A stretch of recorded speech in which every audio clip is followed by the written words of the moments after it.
Este curso, ustedes saben, está compuesto por dos módulos que tienen que ver con derecho penal, otros módulos que tienen que ver con la responsabilidad civil por accidente de tránsito, y finalmente tenemos un último módulo sobre ética, llamémosle, profesional aplicada a la temática del curso, ¿correcto?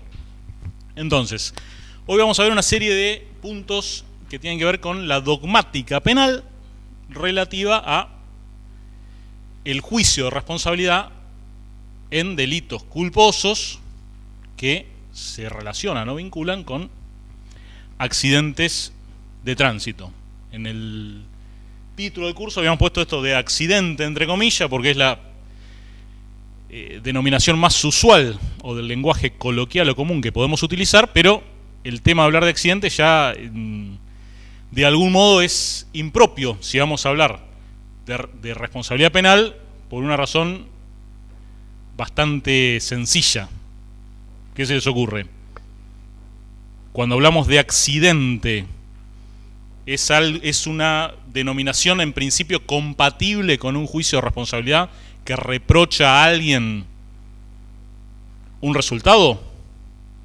Pareciera que el concepto, la noción de accidente está reservado para ciertos casos en los cuales no hay una responsabilidad individual. No obstante, utilizamos la palabra por una cuestión coloquial para circunscribir lo que es el objeto de nuestro curso. Vamos a hablar, dijimos, de hoy cuestiones dogmáticas que tienen que ver con la teoría del delito, y la semana próxima va a haber un panel integrado por un fiscal y dos abogados que ejercen la profesión. Uno va a hablar desde la perspectiva del defensor y otro va a hablar de la perspectiva del particular unificado en lo que hace a lo que son diferentes estrategias procesales para enfocar este tipo de procesos. Bien, de lo que vamos a ver hoy, vamos a ver lo que se denomina la teoría de la imputación objetiva al tipo del delito. ¿Están en alguna medida familiarizados con esos conceptos? Yo digo para ver de dónde más o menos arrancamos. Vamos a decir básicamente lo que es la obra o el Tratado de Derecho Penal de Roxin. De ahí no nos vamos a correr mucho. Con algunos ejemplos que vamos a ver en la segunda parte que tienen que ver con casos prácticos, donde vamos a tratar de analizarlos entre todos. Si hablamos de tipo objetivo, ¿correcto? El tipo objetivo, ¿por qué elementos suele estar conformados? Son más o menos la doctrina clásica de derecho penal que ubica en el tipo objetivo. ¿Qué hay en el tipo objetivo? Sujetos.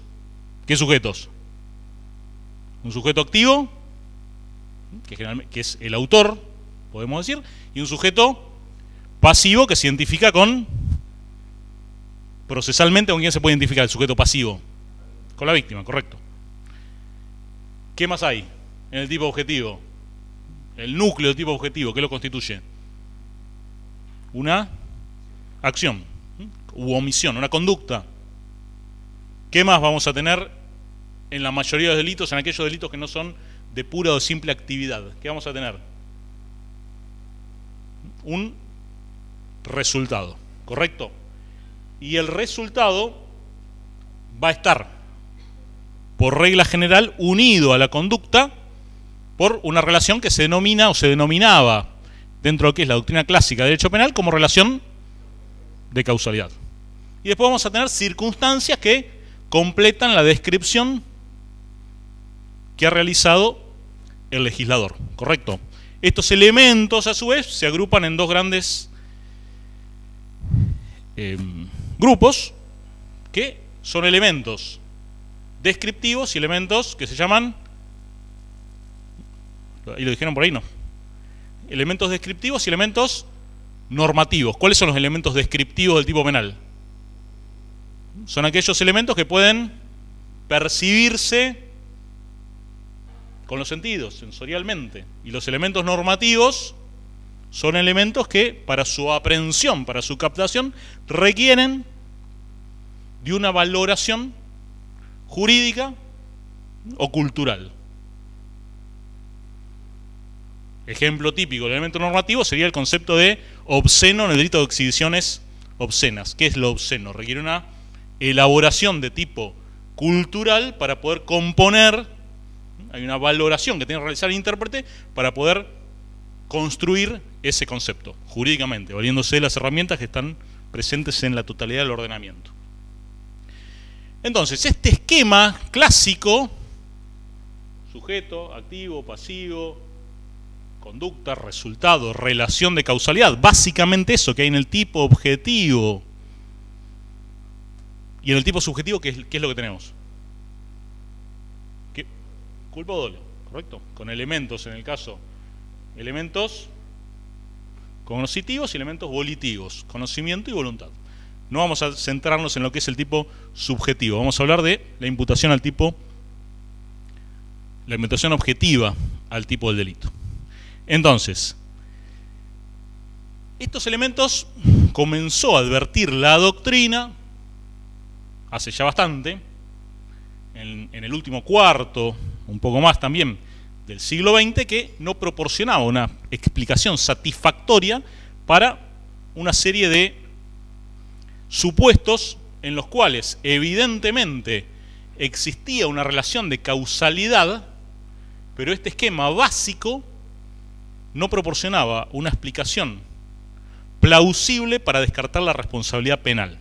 Hay un ejemplo de manual que alguna vez quizá la hayan visto y tiene que ver con ese ejemplo de manual en el cual un auto circula o avanza a contramano, quieren cambiar la infracción, circula a exceso de velocidad y una persona se arroja debajo de ese auto y muere. ¿Cerraría ese esquema? ¿Hay relación de causalidad? ¿Hay relación de causalidad? Sí, hay relación de causalidad. ¿Es justo o razonable atribuirle responsabilidad al conductor del automóvil?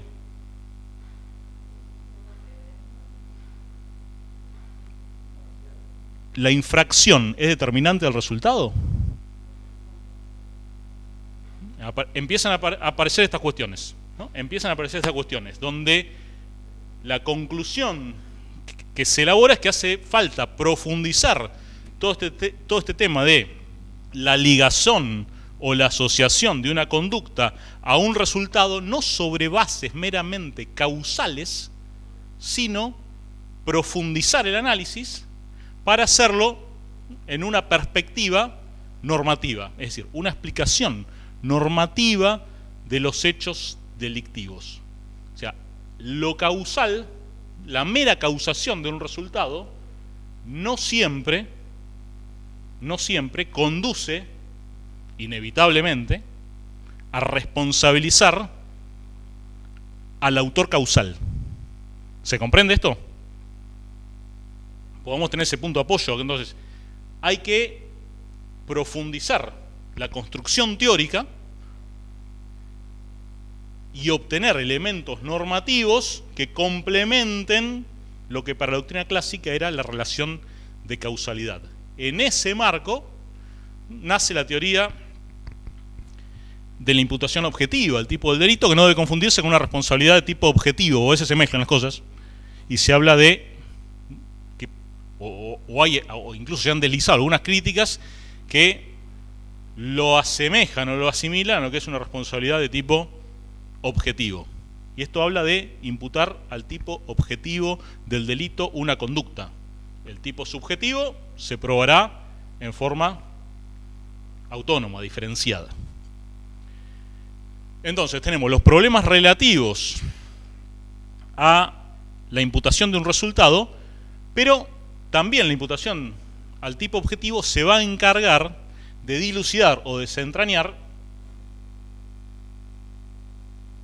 acá el alcance de la norma y los límites del tipo penal. ¿Por qué? Porque no hay veces en los cuales no solo un resultado no es imputable a la conducta, sino que antes resulta que la conducta no es imputable al tipo. Porque, lo vamos a ver más adelante con ejemplo, pero ahora vamos a ver alguno, el tipo penal, la norma que funda el tipo penal, ustedes ubican lo que es la distinción entre lo que es el tipo penal y la norma.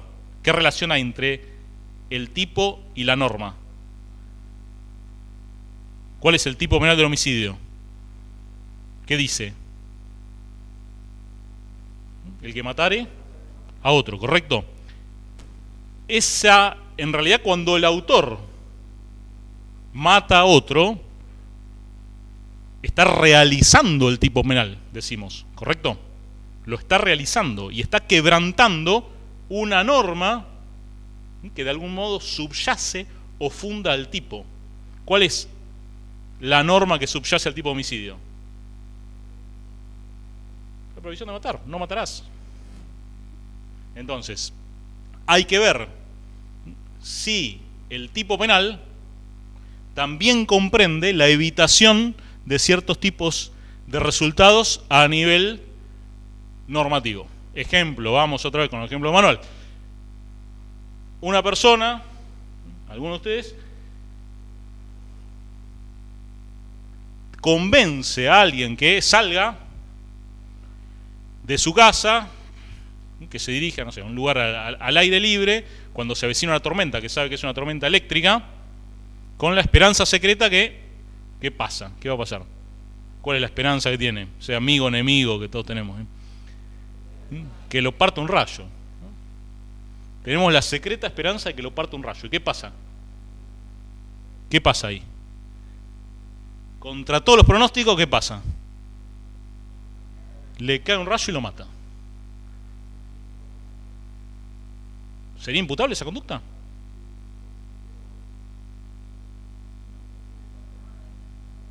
Entonces va a aparecer esta cuestión.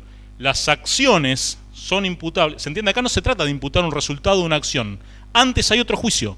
Y es si esa acción es atrapada por el sentido de la prohibición. Y el sentido, digamos, de la prohibición es justamente atrapar o captar acciones que son o que incrementan el riesgo o el peligro de que un resultado se produzca. Y en este caso no hay un incremento desde el punto de vista normativo del riesgo, e incluso el autor, aquel que manda a la persona a salir al aire libre en ese momento donde se avecina una tormenta eléctrica, no tiene la dominabilidad de ese hecho. ¿Cómo?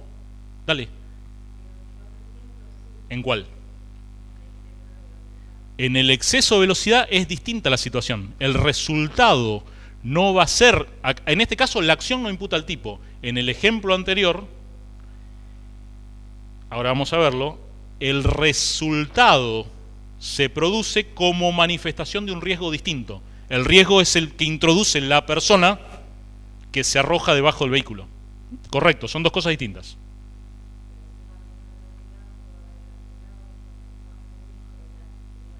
Bueno, ahí aparece el tema de los riesgos concurrentes. Vas a tener una cuestión probatoria ahí. Vas a tener una cuestión probatoria que vas a decir si igualmente si se hubiera producido el resultado si iba a la misma velocidad. Correcto. Me olvidé esto. Bueno, entonces, para ir ordenando, la imputación al tipo objetivo es resultante de la articulación de dos principios. Primero, el hecho del proceso, si nos vamos a situar ya en la esfera del proceso, debe crear un riesgo prohibido o no permitido por ordenamiento jurídico. Primer punto. Segundo punto, ese riesgo creado por quien aparece como autor debe concretarse, manifestarse, expresarse. Los autores utilizan distintas expresiones en el resultado. Incremento del riesgo, manifestación del riesgo en el resultado. Normalmente, ya con ese esquema se satisface la imputación al tipo objetivo. Pero, funcionando, como vemos en el último cuadro, bajo un sistema de regla de excepción, volvemos hacia acá, puede suceder, y lo vamos a aclarar más adelante cuando desarrollemos todo esto, que el tipo de resultado producido no esté abarcado o no resulte atrapado por el tipo, porque justamente el tipo no está destinado a evitar o a impedir esa clase de resultados. Lo vamos a ver para el final. Retengan esto cuando podamos desarrollarlo con ejemplos. Entonces, no comprende, en definitiva, no comprende la evitación de ciertos resultados del tipo. Normalmente, con estas dos cuestiones se alcanza. Se crea un riesgo por encima del permitido por el ordenamiento jurídico. Ese riesgo se concreta o se expresa en un resultado. En nuestro caso, ¿cuál va a ser el resultado? Si hablamos de delitos culposos, básicamente tenemos dos resultados: lesiones u homicidio, ¿correcto? Con esto normalmente se cierra. Puede ocurrir que excepcionalmente, pese a que esto funciona, el tipo no tienda a impedir, o justamente por el fin de protección de la norma, esa norma que subyace al tipo, no tiende a impedir o evitar resultados como el producido. Bien. Vamos, primer punto, creación de un riesgo no permitido. Acá no vamos a saltar una cuestión. La creación de un riesgo no permitido puede darse, toda conducta se sitúa en un contexto, ¿correcto? Toda conducta, para analizarla jurídicamente, tiene que ser contextualizada, ubicada en ciertas circunstancias. Ahora bien, esos contextos pueden estar o no regulados normativamente. Acá nos adelantamos un paso. No vamos a hablar de los contextos no regulados normativamente. Vamos a hablar, como estamos hablando, de hechos que están circunscritos o ceñidos al ámbito o a la esfera del tránsito automotor. ¿Es un contexto regulado o no regulado normativamente? Claramente es un contexto regulado normativamente. ¿Por qué está regulado normativamente? ¿Qué existen? Correcto. Leyes de tránsito que, básicamente a nivel nacional, la ley, si se recuerdan, es la 24, exactamente, que tiene una serie de normas. Generalmente ahí aparecen también las provincias que adhieren o no adhieren, adhieren en todo. La provincia de Buenos Aires en este caso dice adhieren en todo cuanto no se opone o no se legisla de modo diferente. Pero básicamente lo que son las normas de cuidado, la provincia de Buenos Aires las respeta, tiene su propio, digamos, procedimiento de infracciones y sancionatorio, ¿correcto? Entonces, hay ciertos ámbitos, como vemos ahí, donde el legislador autoriza la realización de acciones que implican cierto riesgo. ¿El tránsito de vehículos implica un riesgo? Ninguna duda cabe. ¿Por qué el legislador lo autoriza al tránsito de vehículos si implica un riesgo? Porque es una ventaja. Socialmente, obviamente, produce ventajas, pero lo va a autorizar regulándolo. Esa regulación la realiza a través de las normas de tránsito, ¿correcto? Esas normas de tránsito contienen ¿qué tipo de reglas? Ahí, ¿no? Son reglas o normas de cuidado. Por ejemplo, límite de velocidad. ¿Qué más? Preferencia de paso, forma de adelantamiento. Hay una básica que es la obligación de conservar en todo momento el pleno dominio del vehículo, ¿no? Eso es una especie de caja donde se recurre cuando no hay una violación específica, pero algo pasó, ¿no? Entonces, hay normas de tránsito y generalmente acá vamos a tener una ventaja. ¿Cuál es la ventaja que vamos a tener en contextos regulados normativamente? Entonces, hay una aceptación del riesgo. El legislador acepta el riesgo, pero lo acepta con un límite. Cuando aparece la infracción, ¿qué tenemos? Que el riesgo, que se ha creado un riesgo ¿de qué tipo? Superior al tolerado, un riesgo no permitido por el ordenamiento jurídico. Un riesgo que, en este caso, nos da un indicio, un indicador, en torno a que la conducta que desplegó el autor, de algún modo ya queda comprendida o atrapada por el tipo. Lo cual no quiere significar todavía que esa conducta se haya manifestado o concretado en el resultado. ¿Correcto? ¿Tenemos eso? Entonces tenemos, repasando conceptos, en el tránsito es un tipo de contexto regulado normativamente. Hay normas de cuidado, está plagado la legislación de tránsito de normas de cuidado, velocidades, prioridad de paso, normas acerca del adelantamiento, de la señalización de un montón de situaciones. Si aparece en el hecho que estoy analizando, luego de tener una plataforma fáctica mínimamente probada, ¿correcto? Si aparece en el hecho que estoy analizando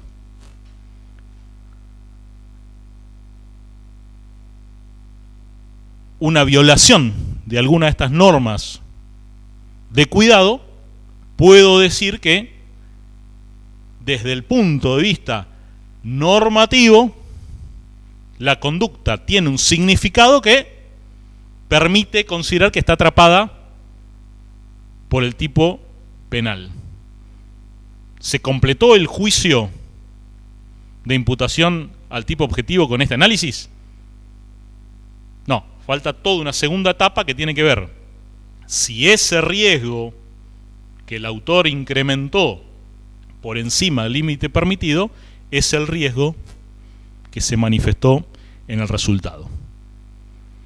Como nos vamos dando cuenta, en definitiva, de algún modo la teoría de la imputación al tipo objetivo lo que hace es establecer ciertas pautas interpretativas, hermenéuticas, acerca del alcance de los tipos penales. Fíjense, si citamos acá a Roxin, esto que estamos diciendo. En muchos ámbitos de la vida, sobre todo en el derecho a la circulación, el legislador ha dictado prohibiciones de puesta en peligro abstractas. Las velocidades máximas, dependiendo si es una ruta, una autopista, si es una calle, una avenida, son prohibiciones de puesta en peligro abstractas que están construidas sobre la base de la experiencia y la reflexión. ¿Por qué sobre la base de la experiencia y la reflexión? Porque la experiencia revela que, sobrepasado cierto límite de riesgo, de peligro, existen chances de que se produzca un accidente. Entonces, lo que el legislador hace al establecer esas normas de cuidado es, de algún modo, aprovechar ese sedimento de la experiencia para crear estas prohibiciones que son de tipo abstracto. ¿Qué pasa si algunas de estas prohibiciones son quebrantadas sin que se produzca un resultado? La infracción de tránsito. ¿Correcto? ¿Podría ser tentativa del homicidio o lesiones culposas?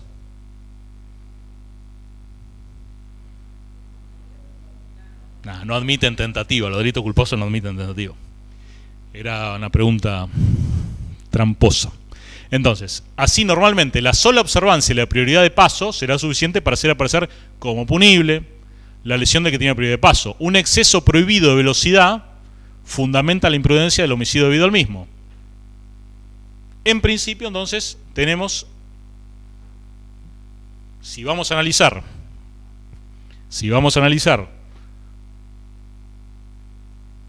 un hecho culposo para saber si una persona puede ser responsable. Si yo estoy del lado de la defensa o estoy del lado del partido unificado, ¿qué es lo primero que voy a mirar? Entonces, si se le puede atribuir qué cosa a la persona. Pero, está bien, pero ¿cómo hago el corte? ¿Por dónde empiezo a analizar? Bueno, a ver si esta conducta satisface al tipo objetivo. ¿Qué voy a mirar primero? ¿Qué me voy a fijar? ¿Se incrementó el riesgo? Permitido. Si no hay una imputación, si estoy defendiendo y no me describen de qué forma la persona, ojo que esto se dice así, pero se observa y a veces se comete el error en ciertas descripciones de hechos culposos de no puntualizar claramente cuál es la infracción a la norma de cuidado que el imputado ha realizado. Se suele ver esto, se va directamente en la descripción a atribuir el resultado y no se conecta la conducta con el resultado mediante la descripción de la norma quebrantada. Ahí eventualmente, si eso en un principio no se hace y más adelante se introduce, hay jurisprudencia que llega a ver que puede haber una lesión. ¿A qué principio? Ya nos vamos al plano del derecho procesal.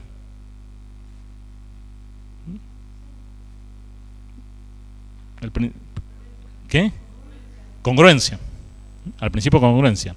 Suele suceder que en el 308 no se puntualiza, en la requisitoria de elevación a juicio no se puntualiza, se aviva el fiscal de juicio y amplía la acusación, por ejemplo. Y al ampliar la acusación, en el marco ya del debate, describe esa norma de cuidado.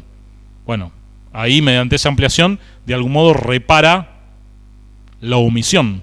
Pero si se llega derecho a la sentencia sin que se haya descrito en qué consiste esa violación, hay jurisprudencia que recepta que hay un motivo de invalidez procesal que se encuentra asociado a la vulneración del principio de congruencia. En tanto, la sentencia es sorpresiva. También, ¿qué tiene que suceder? Tiene que suceder que el imputado se haya visto privado de ejercer algún tipo de defensa. ¿Se entiende? Para que haya violación o quebrantamiento del principio de congruencia, la sentencia tiene que ser sorpresiva porque yo no me defendí de algo que después me están achacando en una sentencia. Y yo nunca tuve la oportunidad de decir, no, yo no pasé el semáforo en rojo. Si aparece, por ejemplo, caso grosero, si aparece en la sentencia que el imputado iba a exceso de velocidad cuando en ningún momento de la causa se le dijo tu conducta tiene que ver con que el resultado se produjo como consecuencia del exceso de velocidad y eso aparece en la sentencia, después hay un juicio, hay un análisis más fino que tiene que ver si se vio privado de defenderse de ese exceso de velocidad que ahora aparece fundando la responsabilidad que se le atribuye. ¿Se comprende?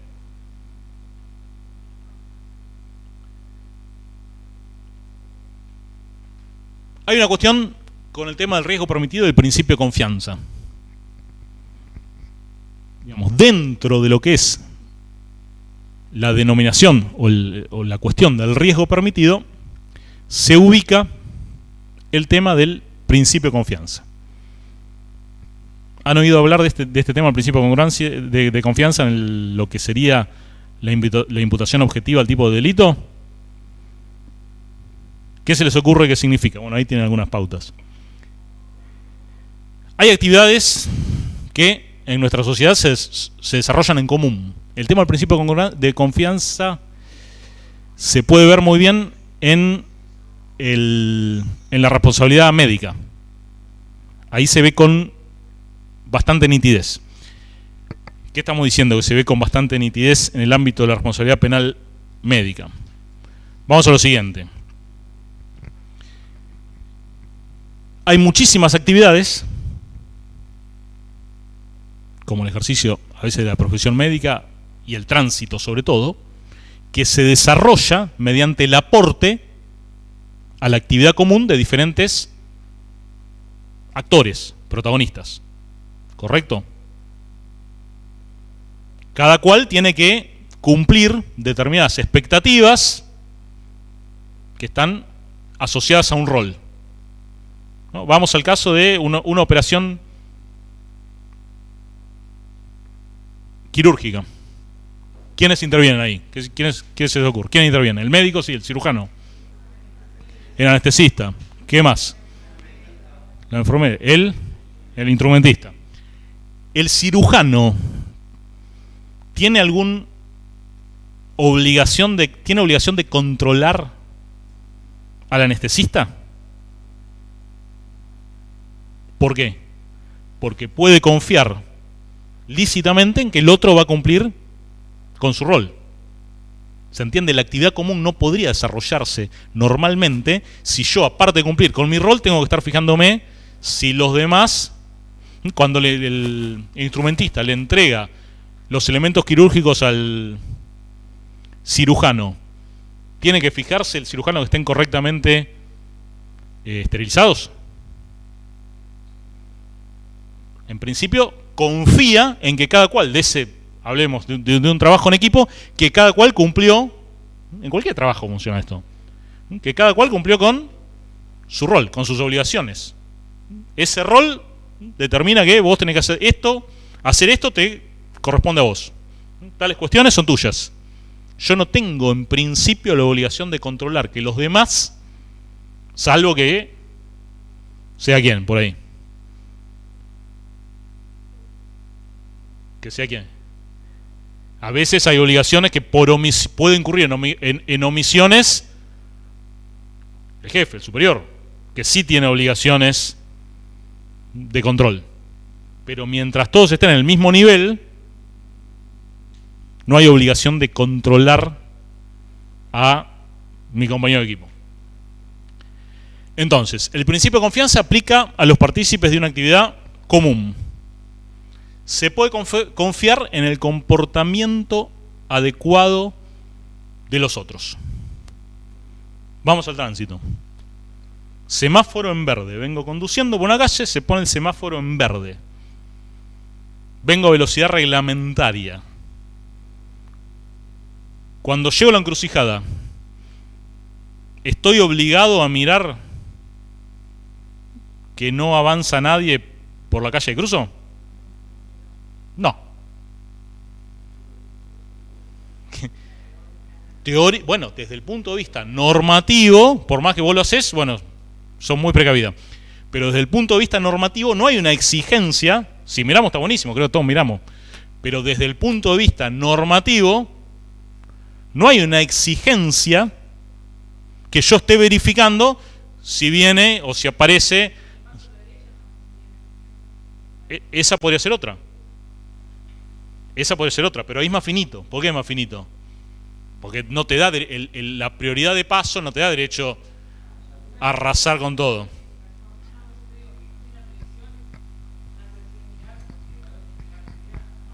O sea, yo sé que tengo la derecha en la próxima encrucijada, ¿no? ¿Le doy para que tenga? No. A ver, ¿por qué? Vamos a seguir en eso, entonces. Hay algunos casos. Fíjense, no puede ampararse en el principio de confianza quien ha elevado riesgo por encima del límite autorizado. ¿Qué quiere decir esto? Yo tenía la prioridad de paso, sí, venía 100 por la esquina acá. Puedo decir, no, pero yo confiaba en que no iba a aparecer el otro. ¿Se entiende? El principio de confianza funciona dentro de lo que es, mientras yo me maneje dentro del límite de riesgo socialmente aceptado y definido por el legislador. Si yo quebranto o me aparto, si violo la norma de cuidado, después no puedo venir a invocar el principio de confianza. ¿Qué pasa? ¿Está? Entonces, y acá hay otro punto. Cede la regla cuando el comportamiento antinormativo de otro partícipe es percibido. ¿Qué puede pasar? Tome cirujano, le da al instrumentista. ¿Qué le da? Viene el bisturí con un poco de salsa, ¿no? No, pero habían cortado la pizza. Entonces, si el partícipe de la actividad común advierte que el otro, ahí no puede seguir adelante. Total es responsabilidad tuya. En el momento que yo lo percibo, cede la regla. Por ejemplo, voy avanzando normalmente por la calle, ¿no? Estoy a mitad de cuadra y veo que... ¿Está bien que un peatón cruce a mitad de cuadra? ¿Cruzamos todo a mitad de cuadra? Sí. Entonces, si vengo avanzando normalmente con mi auto y veo que cruza un peatón, lo piso. Principio de confianza. Yo pensé que no iba a cruzar a mitad de cuadra. Yo tengo derecho a confiar que esa persona que estaba ahí media... Pues además está la situación esa que, viste, vos venís y... No, a mí ciertamente a veces me pasa que a veces veo, tengo tiempo de cruzar. Cruzás y el auto le pasa finito. Pero bueno, entonces, yo puedo confiar en el comportamiento de los otros, en que los otros van a desarrollar un comportamiento dentro del marco normativo. No tengo el deber de controlar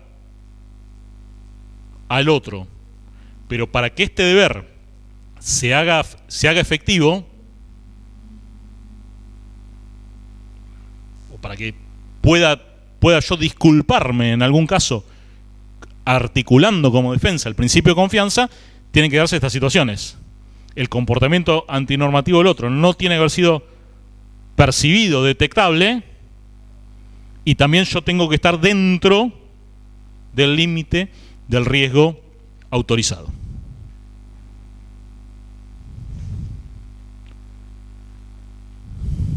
Bueno, vamos un ratito más y hacemos el corte, ¿vos decís?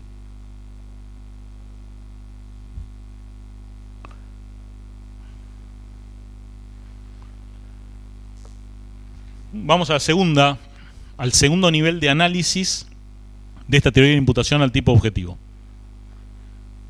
Vamos a seguir avanzando, con lo cual, ¿hay alguna pregunta que quede de la primera parte? Hacemos un corte de pregunta. Tan claro no puede estar, muchachos, o sea que... No, vamos. No, bueno, pero hay dudas. Esto lo estamos viendo muy superficialmente. El que le interese, métale y lea, porque la verdad que es interesante el tema y es una herramienta, yo digo, puede ser discutible y es muy criticado el análisis. Sobre todo hay autores que quieren, con la teoría de imputación al tipo objetivo, explicar cualquier tipo de delito. Y cualquier tipo de delito, a mi modo de ver, no se puede explicar de esta forma. Para los culposos es muy útil. A mí también me ha resultado muy útil para las defraudaciones. A ver, piensen un poco en la defraudación. ¿Cómo sería? ¿Cómo funcionaría la teoría de imputación al tipo objetivo? ¿Cómo se crea el peligro, el riesgo, por encima del límite tolerado? ¿Qué es lo que crea el elemento decisivo ahí? El abuso de confianza es una de las formas específica en la cual puede operar, pero el género sobre el cual está elaborado la figura de la estafa, ¿qué tenemos? El ardido o el engaño, ¿correcto? Con ese ardido o ese engaño, por ejemplo, en un negocio, hablamos, no sé, de un contrato, supongamos, donde el autor introduce un ardid, ¿cómo ese ardid se manifiesta o se concreta o se expresa? ¿En qué se va a expresar?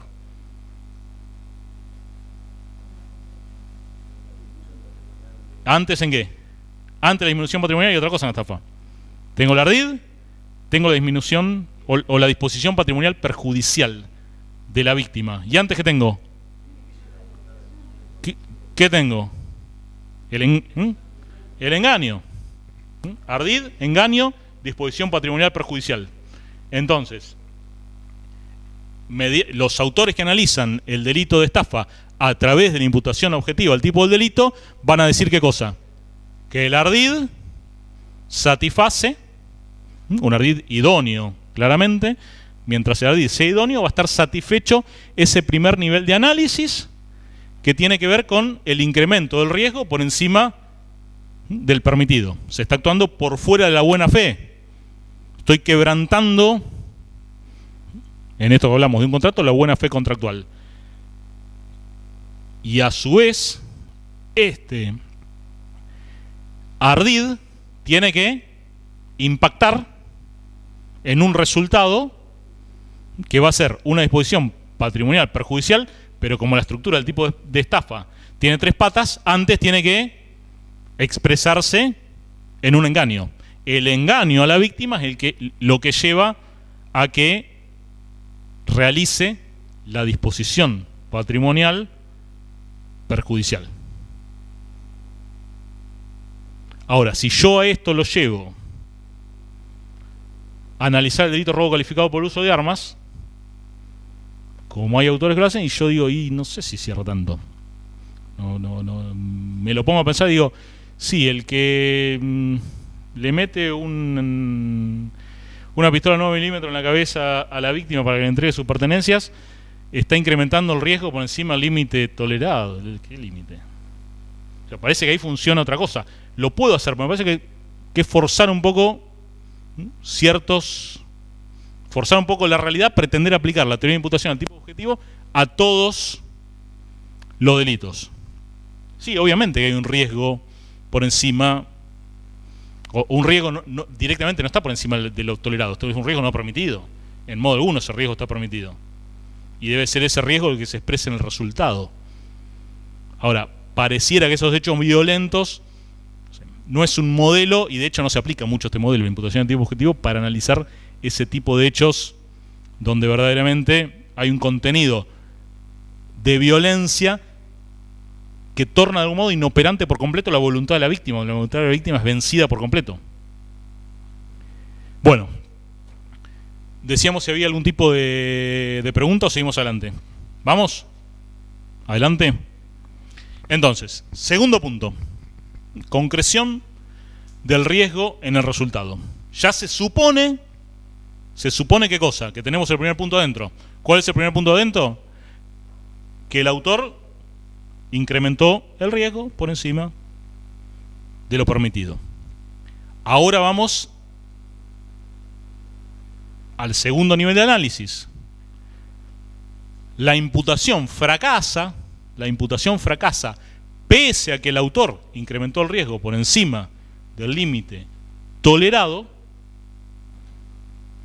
en diversos supuestos, en los cuales va a haber una relación causal. Primer punto, la falta de realización del peligro que el autor introdujo. ¿Qué significa este primer supuesto? El de arriba. El resultado se produce como consecuencia de la manifestación de un riesgo distinto al que el autor introdujo. Caso del cual siempre hay que estar muy atento. Caso al que siempre hay que estar muy atento. Supongamos, mediante la violación a la norma de tránsito que se les ocurra, exceso de velocidad, el autor embiste a la víctima y la lesiona. ¿Correcto?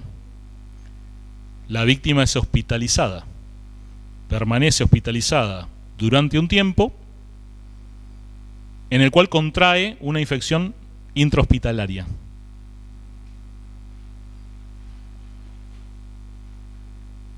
Luego de la autopsia y del estudio de los órganos de la víctima, la conclusión a la cual llegan los médicos es, primero,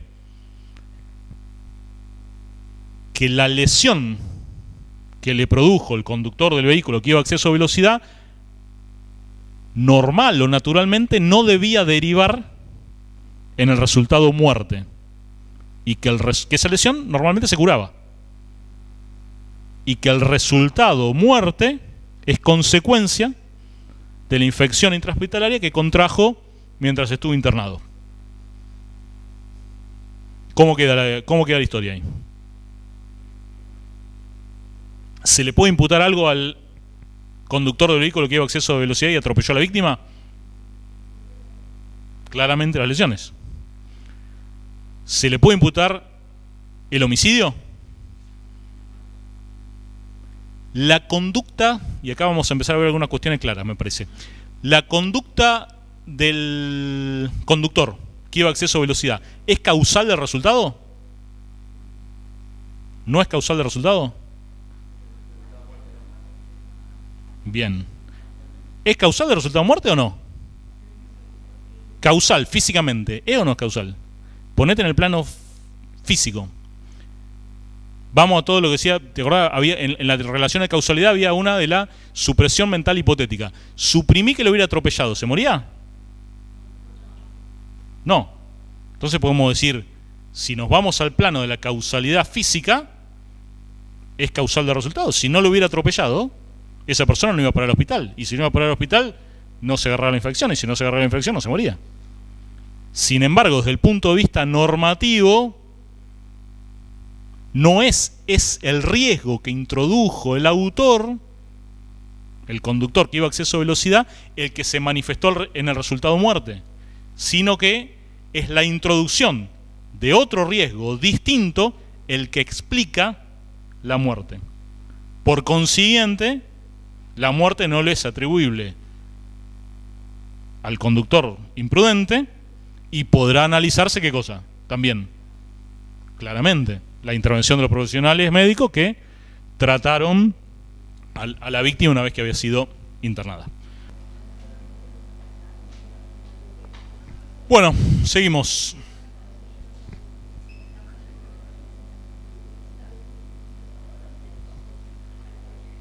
Bueno, vimos el primer caso donde, pese a que me quedé pensando en lo siguiente. En el primer caso, en la falta de radiación del peligro, también podría ir el primero de los ejemplos que vimos. Es decir, la persona que se arroja debajo del auto que circulaba a exceso de velocidad. Se puede decir, siempre y cuando, lo que vos señalabas, siempre y cuando esa persona, el vehículo hubiera, el resultado se hubiese producido del mismo modo, idénticamente, pese a que circulaba a una velocidad adecuada, el riesgo que se manifiesta en el resultado es el que introduce en este caso quien aparece como víctima. Hay otro caso en el cual se excluye la imputación, que también da una pauta de análisis para hechos culposos, que lo podemos sintetizar así. Durante el momento en el cual el autor de la infracción incrementa el riesgo, la víctima no está amenazada. A ver, no se entiende así, nada. Yo tampoco lo entiendo si no lo veo con un ejemplo. Entonces,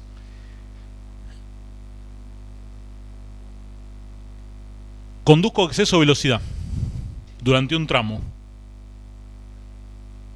Coloco el vehículo a la velocidad adecuada. Me vuelvo a inscribir o a situar dentro de el límite del riesgo permitido o tolerado. En ese momento, de atrás de un auto sale corriendo imprevistamente un nene. Lo choco y lo lesiono. Nuevamente la pregunta. El incremento de la velocidad que yo hice 3 cuadras adelante, 3 cuadras detrás, por encima del límite permitido, ¿es causal del resultado? No, no es causal en un sentido. Es causal. Podemos decir que es causal. Porque si no, en el momento que yo puedo decir, en el momento que el menor cruzó imprevistamente, yo hubiera estado. No habría llegado todavía. Pues yo aceleré. Yo aceleré. Entonces, puede ser que en el momento que yo hubiera llegado, yo no estaba ahí. Entonces, otro de este ejemplo lo que surge es este. Ahí se habla de concreción tardía del riesgo, pero el punto, para entenderlo correctamente, es este, que en el momento en el cual tiene que haber una convergencia temporal, cierta simultaneidad entre el momento de la creación del riesgo y la amenaza que ese riesgo comporta para la víctima. Si hay una ruptura, una disociación de esos dos momentos, ya el resultado no sería manifestación de ese riesgo. Y esto tiene que ver un poco también con el fin de protección de la norma de cuidado. ¿Por qué tiene que ver con el fin de la protección de la norma de cuidado? Porque las normas que establecen topes o límites de velocidad no están concebidas para que yo no llegue en determinado momento a un punto. Están concebidas para que, mientras estoy excediendo la velocidad, no lesione o protagonice una colisión con otro vehículo. ¿Se comprende? Este es medio finito, pero estamos. La idea que hay que revisar siempre es si existe esa cercanía temporal, esa simultaneidad entre el quebrantamiento de la norma y el incremento del riesgo y la amenaza para la víctima. Insisto con esto, causalmente se podría decir, con el esquema clásico del que manejaba el derecho penal en la primera parte, si se quiere, si nos vamos bien atrás, del siglo XX, estas conductas no se consideraban excluidas del tipo. Quizás se avanzaba en el análisis y la dispensa de responsabilidad se producía en otro nivel analítico, como ser, por ejemplo, en el de la justificación de la culpabilidad, pero no en el del tipo. Acá directamente lo que se hace es cortar ya que el hecho amolde o se hospede en el tipo. Tercer punto, el riesgo se concreta de manera sorprendente. ¿Cuál es el ejemplo acá? Vamos a un ejemplo más fácil.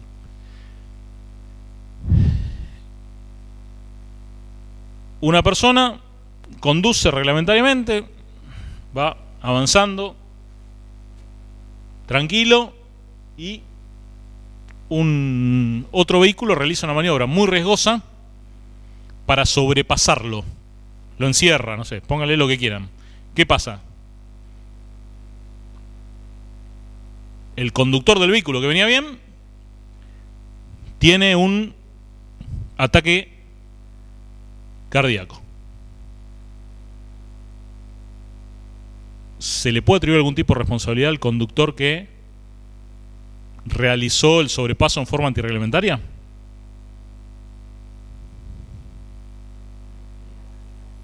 Claro.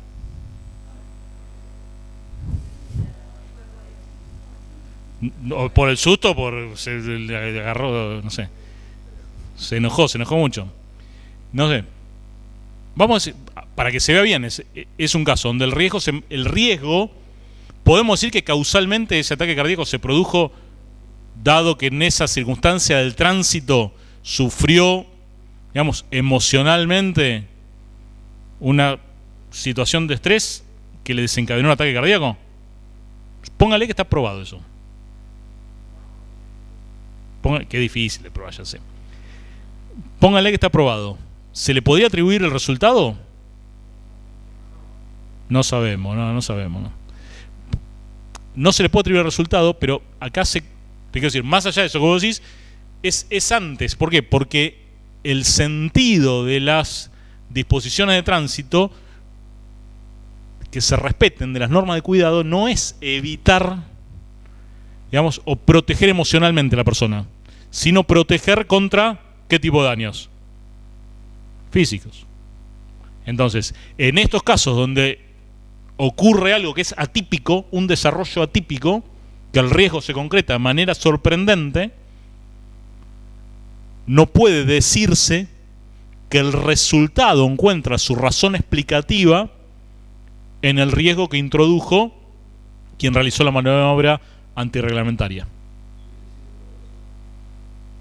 Vos que sabés, ¿cómo es doloso? Vos sabés que la persona sufre...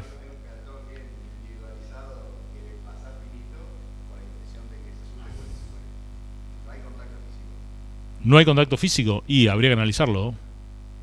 Pero estamos hablando fuera del tipo culposo. ¿O qué? O vos te acercás y ¿cuál es el resultado? ¿Y vos tenés dolo de qué? Bueno, pero el dolo tiene que ser... ¿Dolo de qué? ¿Qué querés hacer? Dolo que... Lo quería matar.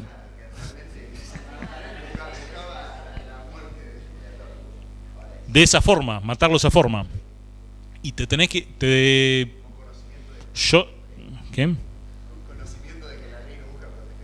Claro, pero ahí estaría, ya estaría dentro de una conducta, si se quiere, dolosa, donde es muy imprevisto que suceda, pero contra todos los cálculos sucede. Sin embargo, no está tan claro como el caso de que salí a ver si llueve y te cae el rayo.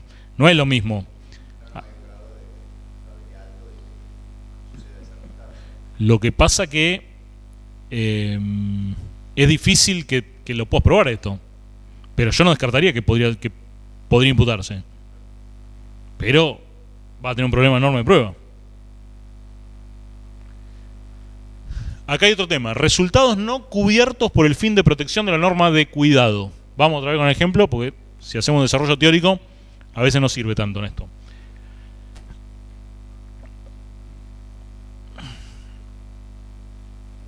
Vienen, este de manual. Vienen dos ciclistas de noche por la ruta, con o sin luces, en la bicicleta. Sin luces, si no fracasa el ejemplo. Entonces, vienen los dos ciclistas sin luces, de noche, por la ruta. El ciclista que va adelante, hay otro vehículo que piensa no viene nadie, inicia una maniobra, que viene en sentido contrario, ¿no? Inicia una maniobra de sobrepaso de otro vehículo que venía por delante de él. ¿Qué pasa? ¿A quién choca? No, al primero choca, porque si no me fracasa otra vez el ejemplo. Entonces, choca al primero y el segundo sobrevive. El segundo,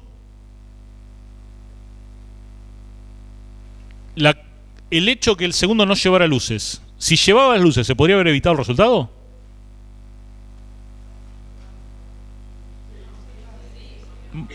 Muy probablemente lo podría.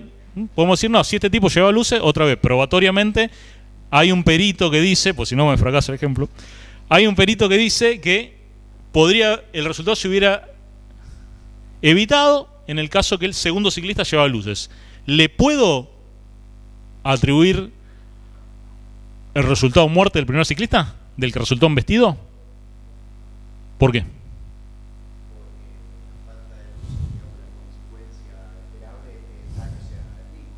Bien, entonces, el sentido, el fin de protección de las normas de cuidado es evitar los daños que partan del propio vehículo y no proteger a otros.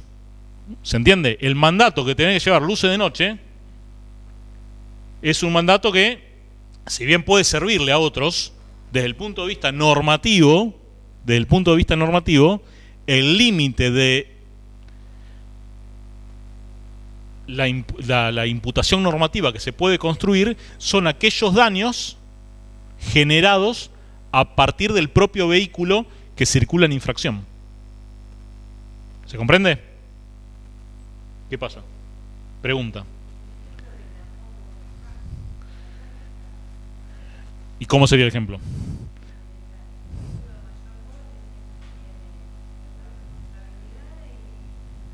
Eso está mal, pero no hay forma de que funcione de otro modo. Yo ya me cansé de todas las formas de... No, pero ¿por qué? Si el vehículo mayor... No es, o sea, no es así. Claramente no es así. Pero en la práctica yo hasta he visto que... No existe, pero vos andá a explicárselo a la gente de los seguros, por ejemplo. No sé, bueno, vos me decís hay magia, hay... Bueno.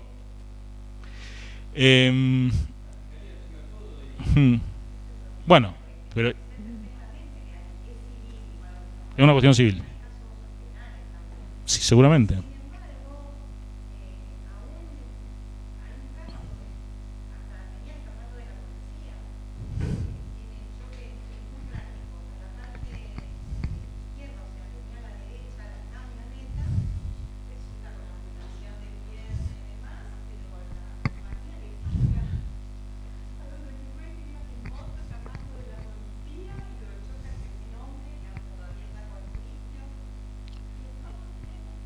Pero penalmente sucedió algo, ¿no?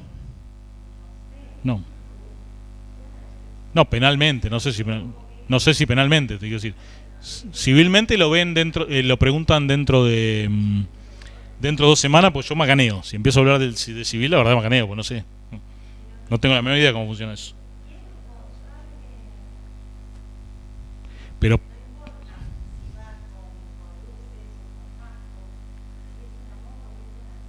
lo pasa, bueno, ahí interviene, digamos, otro factor. Ahora vamos a ver un caso al final, cuando así nos vamos de los casos que tenemos. Bueno, esta es la última placa, creo. Cuando hablamos de... Acá hay otro tema. Fíjense, vamos a ver lo que es el alcance del tipo. ¿Se acuerdan en unas primeras placas? Y acá llegamos, vamos a ver otra vez acá. ¿Se acuerdan de esto? De eso no. ¿Se acuerdan de esto que dijimos? Creación del riesgo, concreción del riesgo en el resultado. Normalmente esto basta. El hecho amolda en el tipo objetivo del delito. Pero puede ocurrir que esta regla resulte exceptuada cuando la evitación de resultado como el producido no tiende a ser evitado por la norma, esto es un poco difícil, en la cual está fundado el tipo, ¿no? ¿Se acuerdan que distinguimos norma y tipo penal? Esto no es lo mismo, fíjense que este último caso eran resultados no cubiertos por el fin de protección de la norma de cuidado. Ahora nos vamos a casos en los cuales no es la norma de cuidado, sino que es la norma del tipo, no abarca resultados como el producido. Hay dos casos. Lo que se denomina cocausación de una autopuesta en peligro libre y responsable. ¿Qué sería esto? Si es cocausación, ¿qué requiere? Al menos 2. ¿Qué dicen? ¿Qué vamos a hacer? Los dos tenemos moto, ¿qué hacemos? No. No, chocarnos nos vamos, ya nos vamos a una estafa ahí que me está haciendo. Ya me armaste una estafa. No. Entonces, ¿qué vamos a hacer con las dos motos? Vamos a hacer una picada. Se hace una picada. Los dos aceptan. ¿Es reglamentario o es antirreglamentario la realización? ¿Qué? Hay un artículo en el Código Penal, sí. Pero ese artículo del Código Penal es un delito de peligro abstracto. No implica, o sea, no pasa nada, pero el delito no pasa nada. No ocurren lesiones. Y obviamente es un delito de peligro, correcto. Está dentro de los delitos contra la seguridad pública en 193 bis.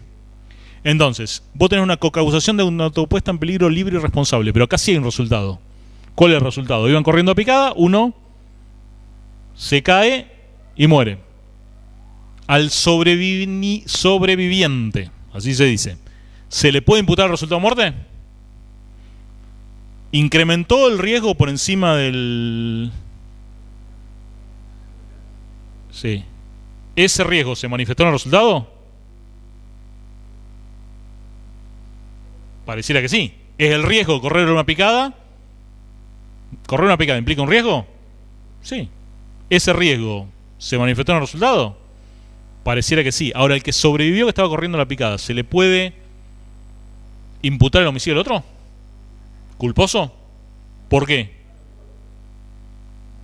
Porque hay una autopuesta en peligro, libre y responsable. Acá aparecen algunas cuestiones. ¿Qué tiene que ver? Tiene que ser libre. Tiene que ser en el plano de responsabilidad, y la responsabilidad requiere un elemento que es un nivel de conocimiento equivalente al riesgo. Así dice la doctrina. Supónganse que una persona le oculta a la otra que van a correr una picada, pero que en parte la ruta donde van a correr la picada, yo sé que tiene tremendos pozos que yo conozco y el otro no conoce los pozos. Acepta la picada, pero le oculto el dato de los pozos. Yo tomo por la parte que no tiene pozo, el otro agarra los pozos y se mata. En ese caso, ¿le podría imputar? Habría que probarlo. Son todos casos casi imposibles de probar, pero bueno. Pero, entonces, si se pudiera probar eso, ¿se le podría imputar el homicidio? Justamente fallaría este tema que del nivel de conocimiento equivalente del riesgo. En este caso, en la cocausación, hay una especie de... yo me pongo en peligro, ¿se entiende? Yo intervengo y me pongo en peligro libre y responsablemente mediante una conducta activa mía.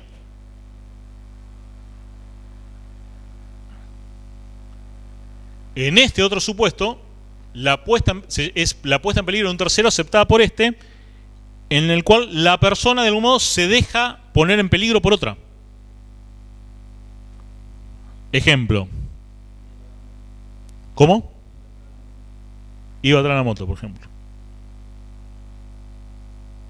Yo subo a la moto pero bueno, voy atrás de la moto pero ¿qué tiene que pasar ahí? ¿Qué tengo que saber? Tiene que saber que va a correr la picada. O sea, funciona bajo las mismas reglas, pero hay una regla adicional en este caso, que la regla adicional consiste en que obviamente el riesgo que tiene que manifestarse en el resultado sea el mismo que fue aceptado. Porque si sobreviene como consecuencia de un error en la conducción que es distinto al exceso de velocidad, podría ser imputable a nivel de tipo objetivo. ¿Se entiende? Es decir, yo que acepté ir atrás en una moto que iba a correr una prueba de velocidad, obviamente que también acepté que el control del vehículo iba a estar sensiblemente disminuido como consecuencia de ese exceso de velocidad. Pero también acepté que dentro de lo posible el conductor iba a hacer lo necesario para mantener el dominio rodado. Si el conductor se aparta de las reglas que se habían pautado, podría ser responsabilizado. Pero en principio es un caso donde no puede responsabilizarse al conductor si hay una aceptación libre a ser puesto en peligro por otro. Obviamente tiene que haber un conocimiento equivalente al riesgo. Bueno, vamos a dejar para el final 3 casos para tratar de discutir. Yo tengo la sentencia de los casos. Después se las voy a mandar a Natalia. Y hay más casos que serán, pero selecciono 3 porque si no se nos va a ir el tema. Y de algún modo así se las hacen, así después las pueden ver en extenso si les interesa. Primer punto. Acá tenemos el caso que vos decías recién. Una persona va en moto con otra atrás, llevan la moto. En determinado momento, el conductor se lleva por delante el cordón de un bulevar. Caen los dos despedidos y fallece quien venía en el asiento trasero como acompañante. Sobrevive el conductor.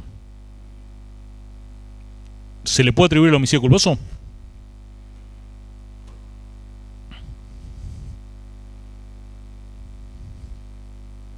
Sí. Bien.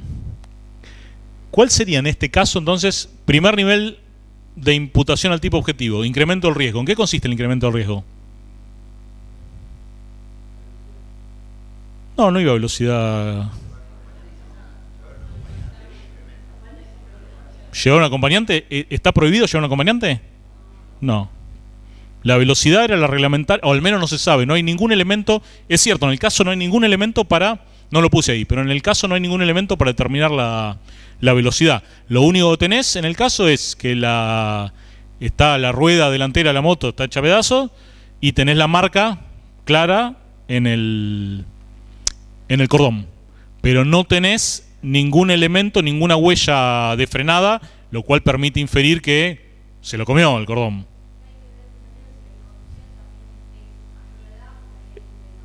Es mayor de edad que conducía, dale. Sí.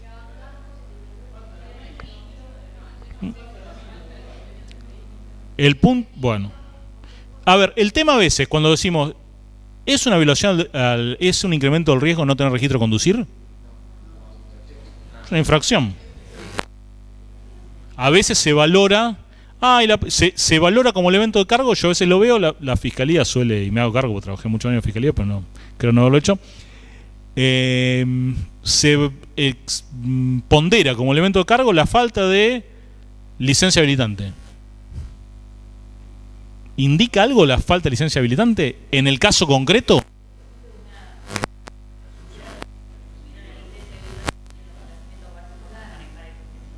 Sí, pero eso es más civil. Eso es más civil. Eso es más civil.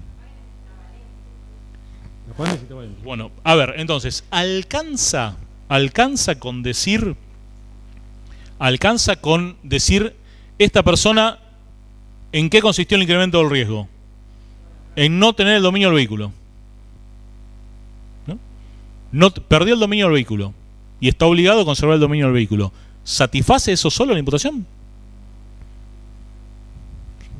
¿Por qué no? Bien. Entonces, puede existir lo que sería un factor exógeno por el cual perdió el control del vehículo. Bueno, tenemos esa noche, es una noche donde dice hay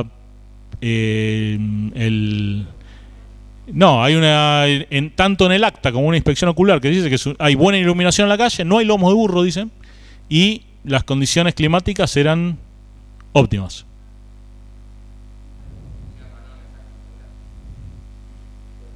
Me parece que al menos no sabemos si tenían celular.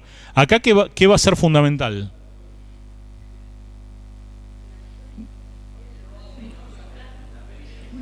La persona conocida llevó a un menor sin casco. ¿Es fundamento suficiente llevar a un menor sin casco? ¿Incrementó el riesgo no llevar casco?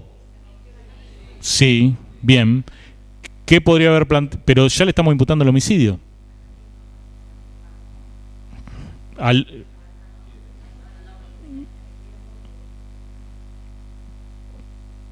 Me parece... Perdió el dominio del vehículo, eso está claro. Si la persona pierde el dominio del vehículo, por eso el caso es fácil, pero no es tan fácil. Puedo decir, pierde el dominio del vehículo. Si yo pierdo el dominio del vehículo, ¿ya incrementé el riesgo con eso? ¿Y se manifestó en el resultado? Sí. ¿Qué necesita acá para excluir la imputación? Que aparezca una causa externa, exógena, por la cual yo haya perdido el dominio del vehículo. ¿Lo hacen declarar al imputado? ¿Lo hacen declarar o no lo hacen declarar? Si son defensores, ¿no lo hacen declarar?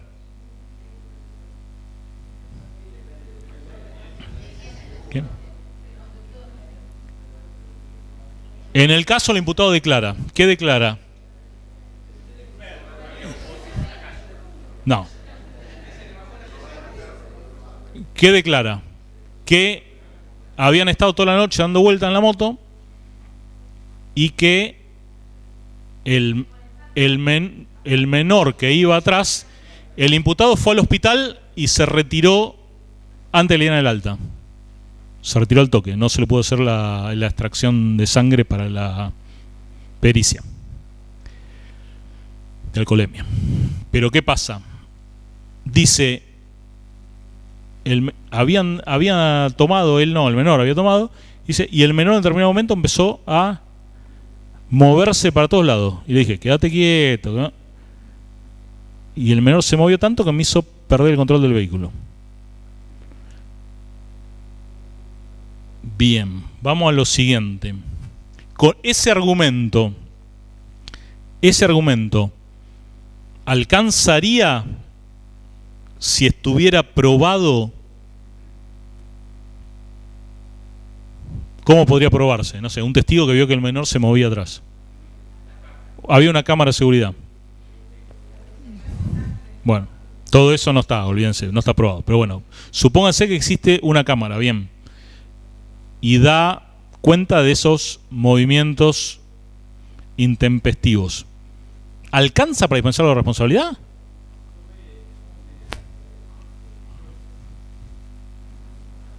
Si no debió seguir Continúa, digamos, ojo con ese argumento, porque declara, pero declara una situación que medio lo termina a comprometer.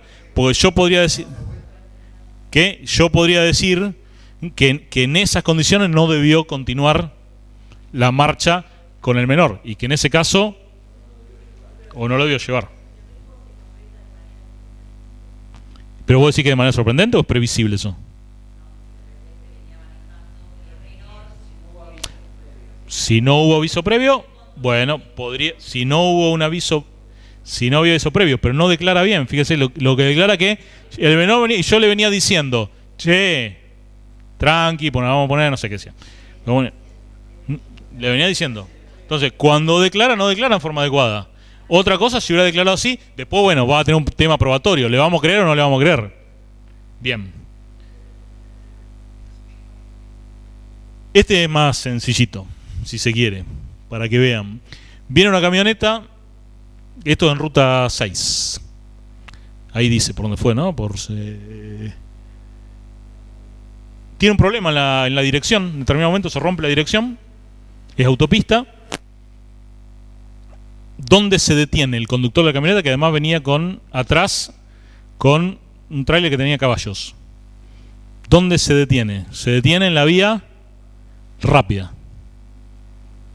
Se detiene en la vía rápida. De atrás venía un sandero y inevitablemente colisiona. Cuando ya estaban las dos personas que venían arriba de la camioneta, estaban abajo revisando qué había pasado con la camioneta. ¿Qué tenemos ahí?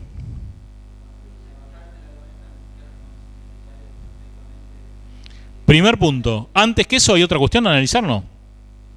Hay un incremento del riesgo. ¿Cómo?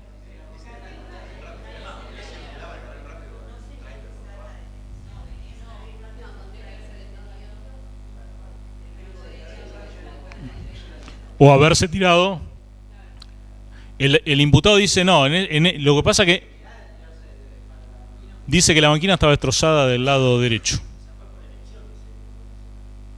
Bueno, ese es uno de los puntos que hay que dilucidar. A ver, ¿qué habría que dilucidar?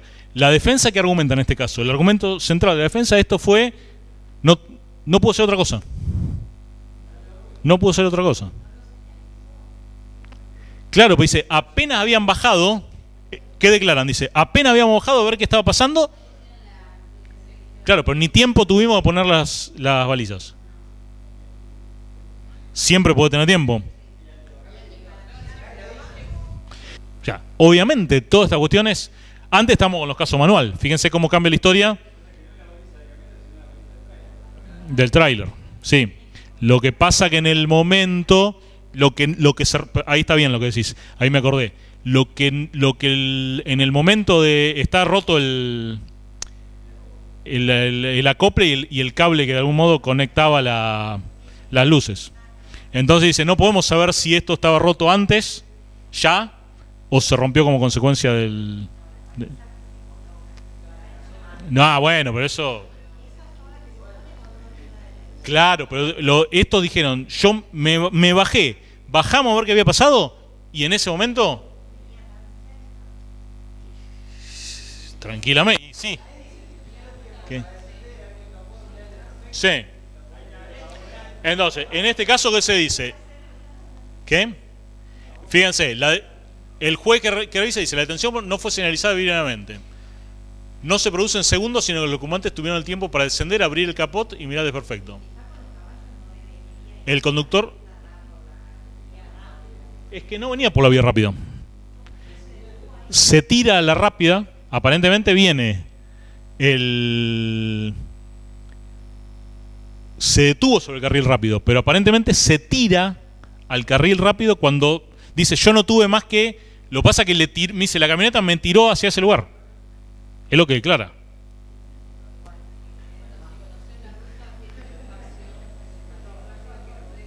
Que tenés un espacio antes de la divisoria, ¿no? Sí. Sí, eso es cierto. Pero lo eligió ahí. Claro, Y ahí aparece el argumento de la defensa. Sí, la mala elección, y lo dice la defensa expresamente, la mala elección ahora ustedes cómodamente acá. Yo te digo, para trabajar un argumento, si lo quieren trabajar del otro lado, sí, la mala elección, claro, está clarito cuando estamos cómodamente acá sentados.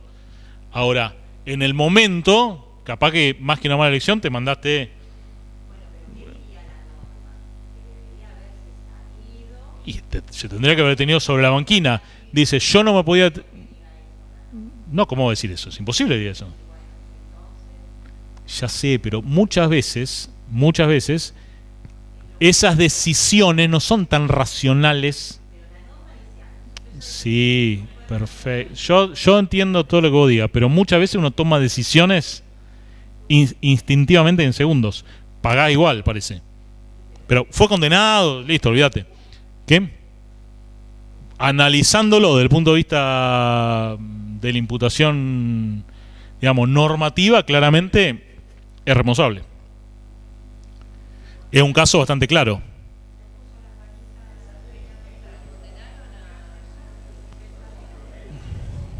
O sea, está probado, la detención obedeció un desperfecto que le impidió seguir circulando con normalidad.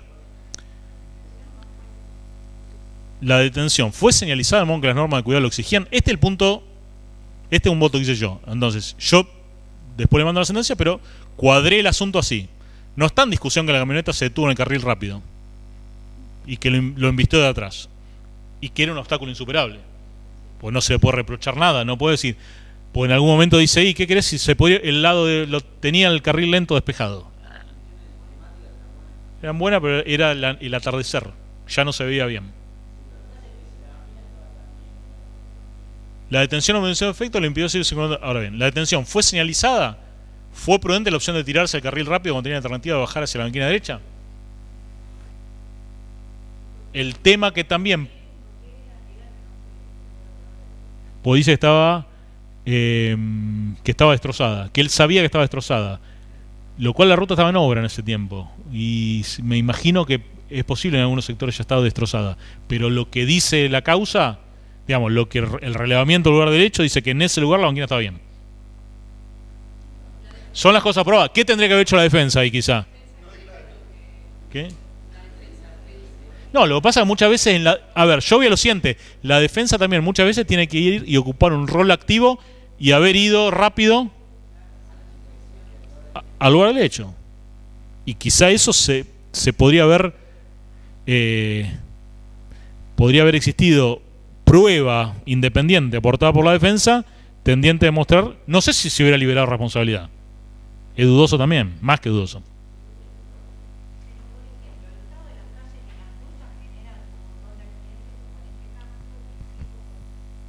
Una trampa.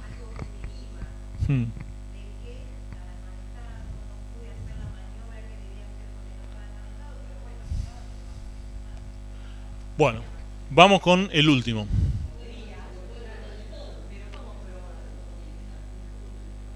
El último cortito no es, pero bueno, vamos a hacerlo corto.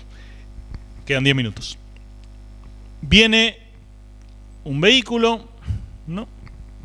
Llega a un cruce, un gol, 55-60 kilómetros por hora a la encrucijada de dos calles, ¿correcto? ¿Cuál es, según el código, la 24449? 30, ¿correcto? Nunca debe superar los 30 en la encrucijada. Choca una camioneta conducida por la víctima. Sufrió traumatismos que derivaron en la muerte de la víctima. ¿Cómo analizan el caso? ¿Hay un incremento del riesgo por encima del límite permitido? ¿En qué consiste? El exceso de velocidad. Iba al menos entre 55 y 60, dice el perito, la pericia accidentológica, al doble, y impacta sobre la motocicleta. Se manifiesta ese riesgo que es el exceso de velocidad en el resultado. Listo. ¿Están convencidos todos de esta solución? El imputado tenía prioridad de paso y circulaba por una avenida. Lo de la avenida es más discutible, pero bueno, tenía la derecha. El imputado. Y además venía por la derecha. La máxima en la encrucijada es 30. Son 60 en la avenida, pero la encrucijada igual es 30. Vos no podés pasar en la avenida 60. En la encrucijada. En la encrucijada rige la misma regla. Vos podés desarrollar los 60, pero en la encrucijada tenés que disminuir. Ahí viene. A ver, ¿qué dicen las pericias? ¿Qué dicen las pericias? Los peritos dicen, ¿de dónde sacan los 60 kilómetros? Hay 30 metros de arrastre de la moto. La moto deja rastro metálico. Deja 30 metros de arrastre y hay huellas de frenada, creo que eran 10 metros, bien, no sé dónde está, pero bueno, si eran 10, ahí dice. Donde hay una frenada que es dice el perito, es una maniobra evasiva del accidente. Frena y quiere esquivarlo. Igualmente se produce el impacto. Bueno, eso está bien. Ahí aparece otro tema. El tema de muchas veces se valora en contra de la calidad de invistente. ¿Significa mucho? ¿Sí? Exactamente. Es muy dinámico para decir que la calidad de invistente tiene un peso siempre o en todos los casos y a veces no tiene ningún peso.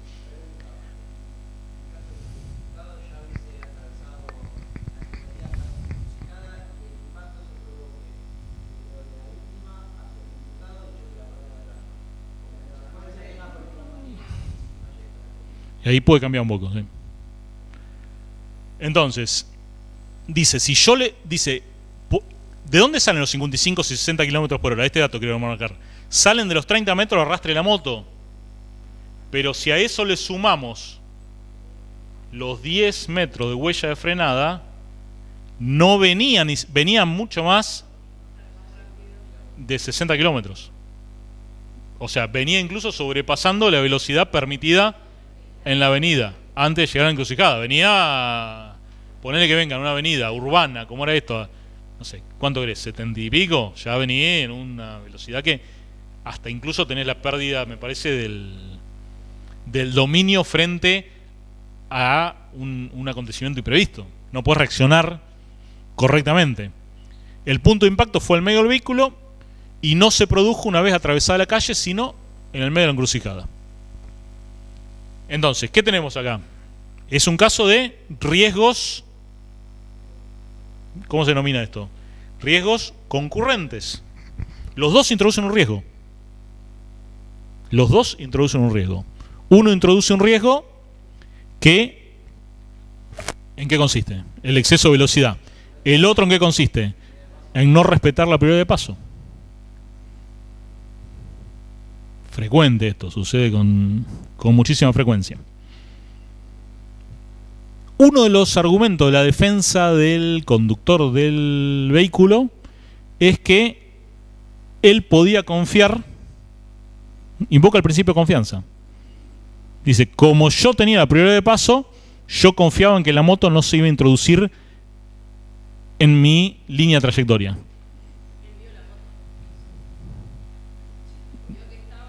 No declararon nunca, no sabemos. ¿Qué? No, invoca la defensa que su defendido podía lícitamente confiar en que como él tenía la prioridad de paso, podía avanzar confiando en que el otro partícipe de la actividad común no iba a violar esa prioridad de paso. ¿Qué pasa con este argumento? Exactamente, lo que vimos hoy. No puede invocar el principio de confianza. Acá se ve en un caso práctico quién está incrementando el riesgo por encima. O sea, está en violación a la norma de cuidado. Entonces, si yo violo la norma de cuidado, esa defensa se desestima fácilmente, pues si le aplica esa regla. No invoques el principio de confianza cuando está fuera de la protección normativa que el legislador ha creado. A ver, ¿y qué hacemos en el caso? ¿Cómo lo resuelven?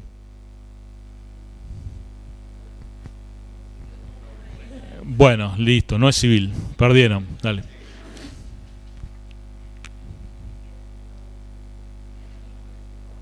Vamos a ver dos fallos que aparecen acá. Fíjense, fallo de corte del 2002. Dice, acá hay un tema que no sé si está bien, para mí no. Habla la existencia de una autopuesta en peligro responsable.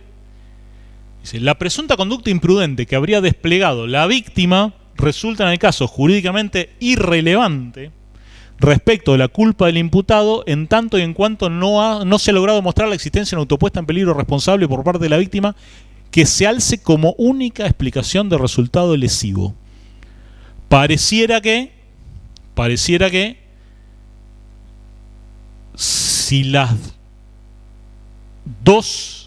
si los dos riesgos se manifiestan en el resultado, pareciera que la Corte está diciendo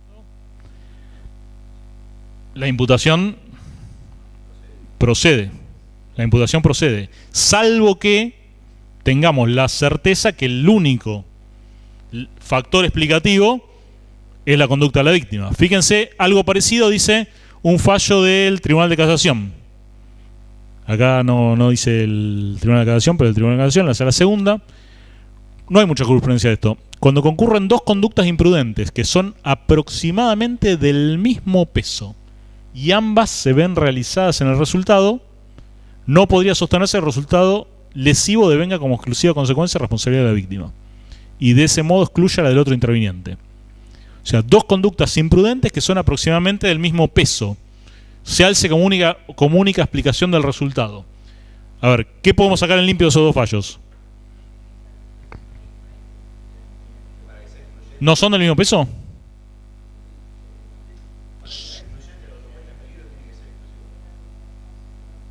Son las dos. ¿Qué significa el mismo peso? Que tienen que tener una gravedad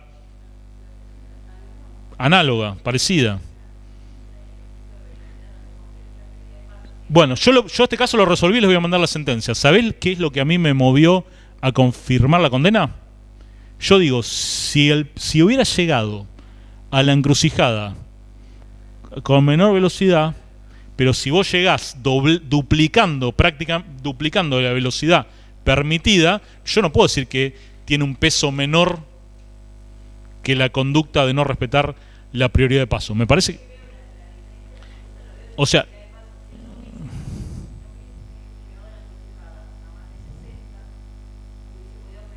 Exacto. Bueno, acá vamos. A ver, fíjense, este es uno de los... Más o menos la conclusión que tiene la sentencia.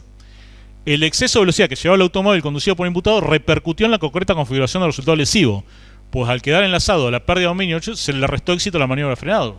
Es posible también hubiera frenado en forma adecuada. Aún es posible agregar que la conducta imprudente del imputado, exceso de velocidad que duplica la mínima permitida en la encrucijada, no tiene un peso menor que aquella en la que incurrió la víctima. Violación al prioridad de paso. Tiene un sentido equivalente. Insisto, no estamos frente a un mínimo exceso de velocidad. Yo lo hubiera resuelto distinto el caso si el exceso de velocidad hubiera sido mínimo, me parece. Sino frente a uno de considerable magnitud, capaz de impedir, como de hecho sucedió, una reacción efectiva en el contexto de las circunstancias del tránsito. Porque intentó frenar y no le alcanzó ni a palo la frenada. O sea, hay 10 metros, es poco 10 metros. Claramente, no es nada.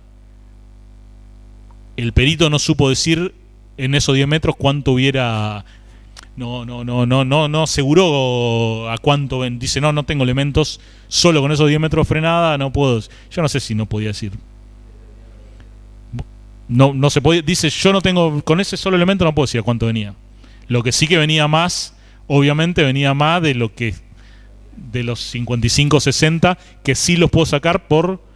Dos datos daba, las huellas metálicas de arrastre de la moto y el hecho, y también asumía el hecho que el que iba en la moto golpeó con su cuerpo y rompió el parabrisas del auto, del Gol.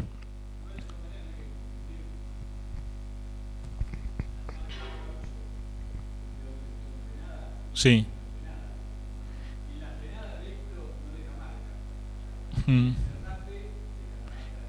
Vos decís que no frenó.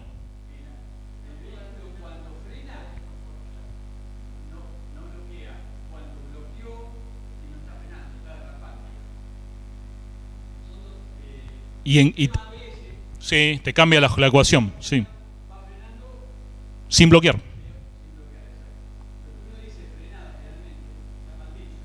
Lo que pasa, yo no sé si yo en ningún momento dice que tuviera ABS.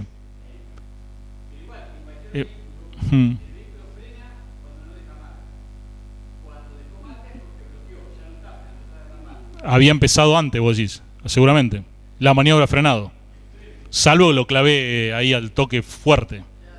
Porque creo que le preguntan eso al perito. Le preguntan eso, va a juicio el caso, y en el juicio le preguntan y el perito dice, yo no... El perito como que dice, si mal no recuerdo, no te lo puedo asegurar, pero si mal no recuerdo, el perito dice que generalmente en esa situación se pisa el freno con una intensidad que probablemente bloquee de una. Creo que dice eso. No sé si técnicamente lo que tengo en la causa. Que es muy probable que haya bloqueado sin que exista un frenado previo al bloqueo, que son prácticamente productos simultáneos de algún modo. Pero bueno, es lo que dicen. ¿Cuánto lo condenaron? No, le dieron una pena en suspenso, no me acuerdo, pero yo les mando estas sentencias después. Se acabó. Si hay alguna pregunta, ¿hay alguna pregunta? Si no, damos por finalizada la de hoy. Los esperamos el jueves próximo ya con otros presentadores en el escenario. Bueno, fiscal y defensor que hace defensor y defensor que hace partido unificado. Ya más va a estar más enfocado a cuestiones de tipo procesal y probatorio. Bueno, gracias. Hasta luego.